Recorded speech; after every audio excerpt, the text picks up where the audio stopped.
Assalamualaikum warahmatullahi taala wabarakatuh. Saya Aisyah Kamila, NPM 718212542. Saya di sini akan menjelaskan materi tentang kepemimpinan lintas budaya, di mana kepemimpinan lintas budaya ialah terkait salah satunya paradigma manajer dan pemimpin.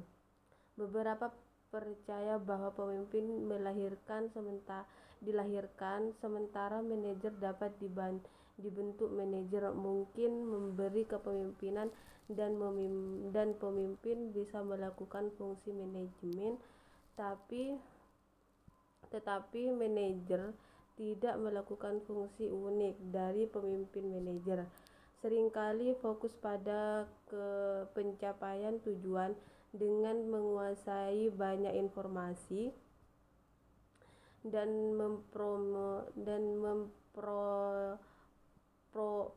memprioritaskan keuangan, sementara pemimpin bekerja untuk mendapatkan orang yang tepat di posisi yang tepat dan memotivasinya, sementara urusan keuangan menjadi hal yang sekunder.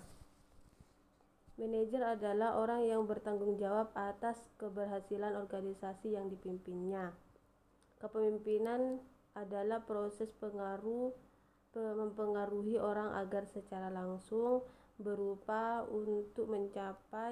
berupaya untuk pencapaian tujuan-tujuan khusus. Ada latar belakang filosofi, yaitu ada teori X dan Y. Pemimpin yang menggunakan teori X ada salah satunya orang sifat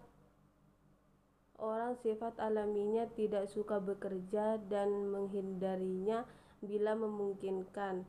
Kedua, pekerja memiliki ambisi rendah, mencoba untuk menghindari tanggung jawab dan suka diperintah.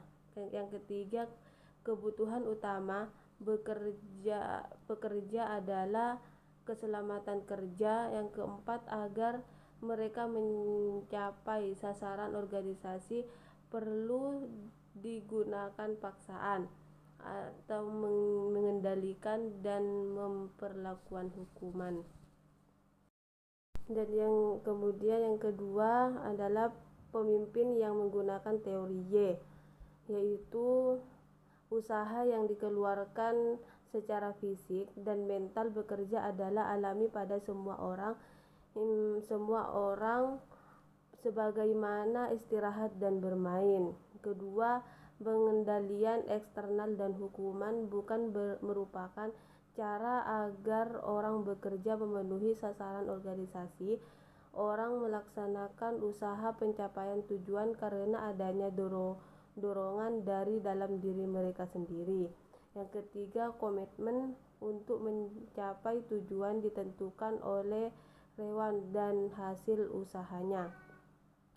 Dan yang keempat, dalam kondisi yang baik, sebagian besar orang mempelajari tidak hanya menerima tetapi juga mencari tanggung jawab. Yang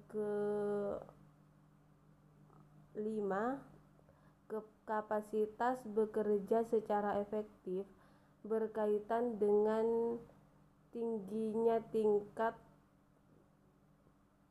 kecerdasan dan kreativitas dalam memecahkan masalah organisasi yang secara luas dialami orang.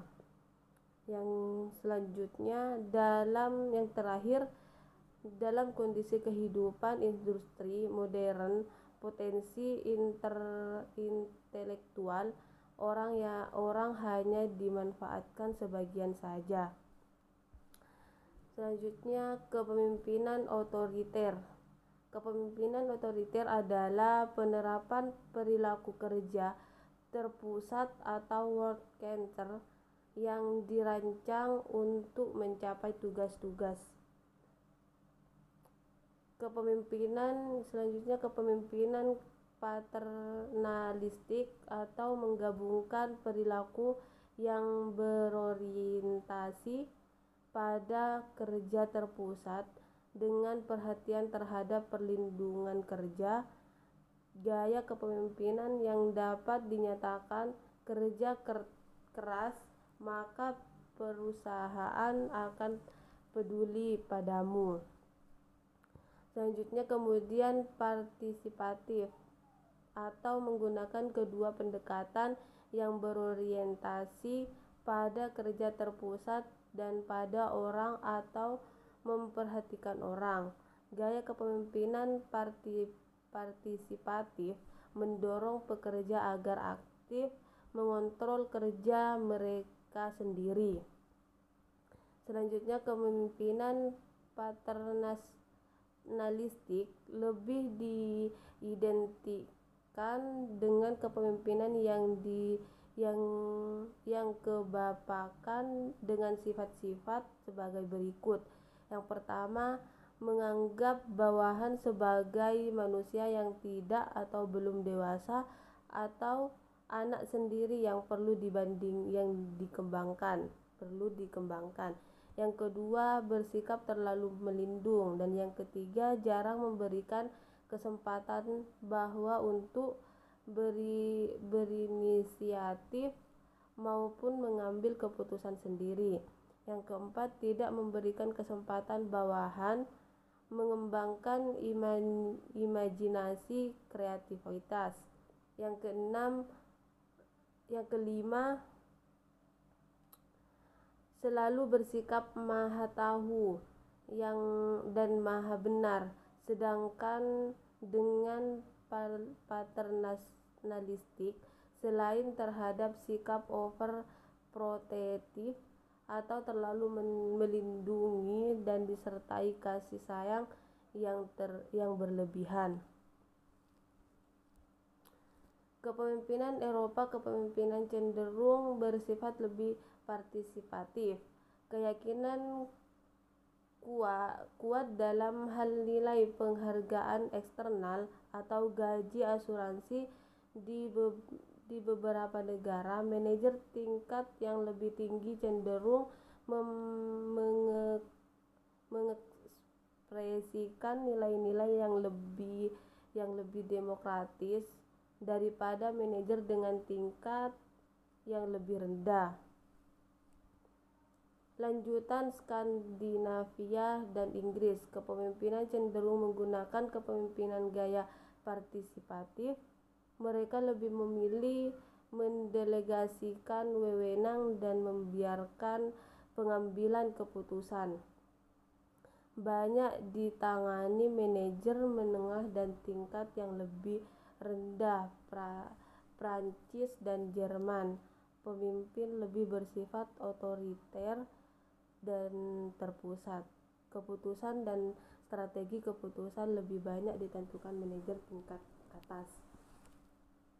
Selanjutnya, kepemimpinan Anglo-Amerika Serikat secara umum memiliki gaya kepemimpinan partisipatif, pengambilan keputusan dan mendelegasian wewenang lebih bersifat demokratis. Manajer AS biasanya berorientasi kepada pengurangan keanekaragamaan atau variety reduction, pembatasan ketidakpastian, dan memfokuskan tindakan pada sejumlah alternatif. Pemimpin AS cenderung lebih fokus terhadap peluang. Pemimpin AS memiliki penghargaan eksternal yang tinggi, namun hanya kepada individunya. Selanjutnya, kepemimpinan Timur Tengah kecenderungan memiliki gaya kepemimpinan yang otoriter, industri kaku.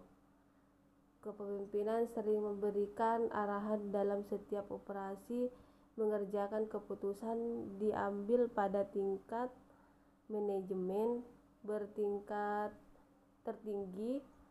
Pemimpin cenderung memilih posisi-posisi penting ditempati oleh sahabat karib atau orang yang jelas, atau asal-usulnya interaksi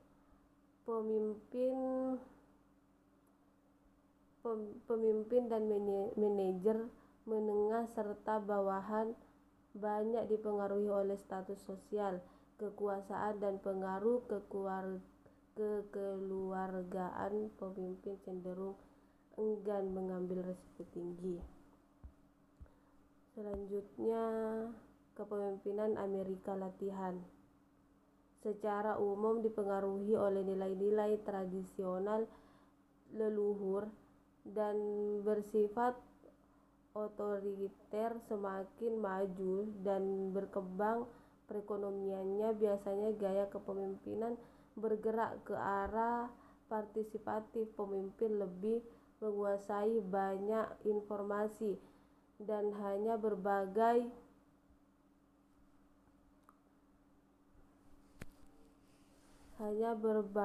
dengan orang-orang dalam golongan sendiri atau dengan golongan yang lebih dipercaya. Selanjutnya, kepemimpinan Jepang. Pemimpin lebih cenderung menerapkan gaya paternalistik. Pemimpin Jepang cenderung ahli dalam mengenali kemampuan bawahannya. Pemimpin Jepang memiliki nilai penghargaan eksternal yang tinggi atau asuransi keamanan.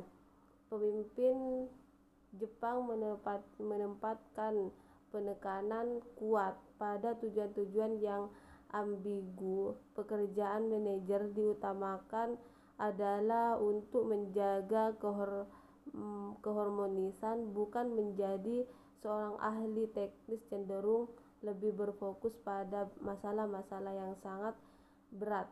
Pemimpin Jepang sebagian besar membawa orientasi etnosentrisme. Yang terakhir, kepemimpinan India. Pemimpin India untuk saat ini cenderung bergaya partisipatif. Pemimpin India percaya bahwa pemberian kontrol internal akan lebih banyak mempengaruhi karyawan untuk bekerja lebih kreatif juga. Pemimpin India suka melakukan improvisasi baru dalam menghadapi tentang bisnis dan dalam mencari peluang bisnis baru yang lebih menjanjikan. Mungkin ini pembahasan dari saya, mungkin hanya itu dari saya. Kurang lebihnya mohon maaf. Wassalamualaikum warahmatullahi taala wabarakatuh.